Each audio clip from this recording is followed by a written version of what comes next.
Part two.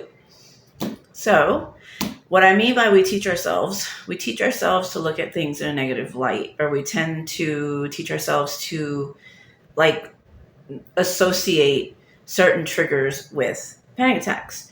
So some of them are legit. I'm going to say some of them are legit. Like you have those that, like people who deal with PTSD, for instance, that's a legit, like that's a trigger. Those are real triggers with real, whatever. And I'm not saying triggers are not real. They are.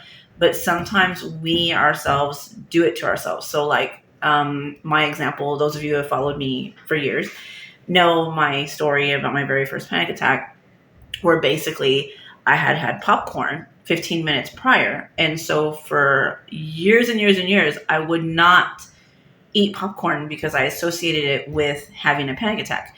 And in my head, I had taught myself that having popcorn was going to cause me to have a panic attack.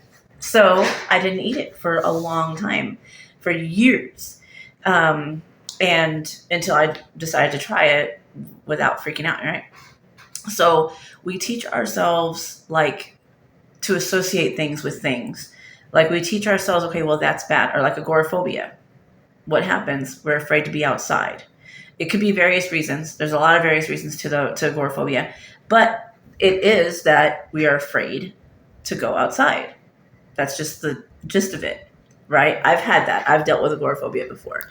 So where you get like the panic attack, like as soon as you step foot out the door or even contemplating going out the door, you go into that panic attack. So you teach yourself that all these things are bad. And when you do that, those things become triggers.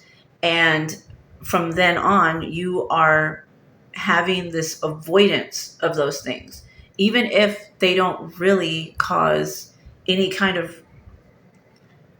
The only reason they cause the things they cause, the only reason that they actually cause anxiety or panic disorder, sometimes, some of these things, is because you have told yourself that's what happens. That's what causes this or that.